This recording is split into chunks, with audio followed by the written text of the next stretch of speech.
I'm going to read Isaiah 31 verse 1. Woe to them that go down to Egypt for help, and stay on horses, and trust in chariots, because they are many, and in horsemen, because they are very strong. But they look not unto the Holy One of Israel, neither seek the Lord.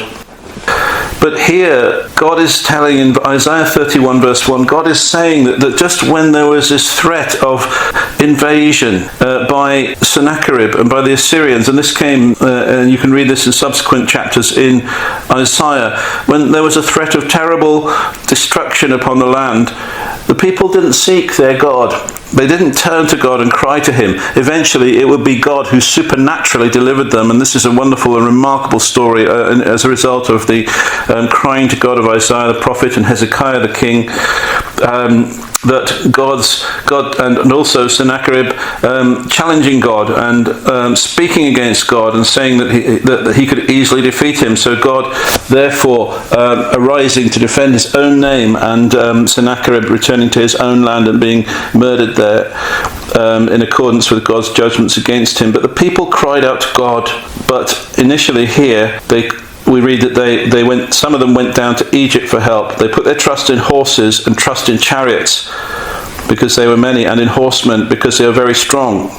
But they look not unto the Holy One of Israel, neither seek the Lord. What happened was, even Sennacherib recognized this, and he pointed out he said that those that go down to Egypt, they're leaning on a broken reed, which if you lean on it, it'll pierce your hand.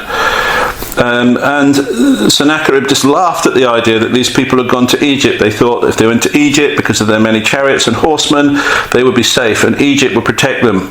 This isn't the only time in Israel's history when this happened. Later on it would happen during the time of Jeremiah's prophesying. And when that happened, they wanted to know the truth. And when they were told that if they went to Egypt, they would be destroyed there, this was what God said, they refused to believe it. And they went anyway, and what was said happened to them. But we are told here that these people were trusting in horses and chariots.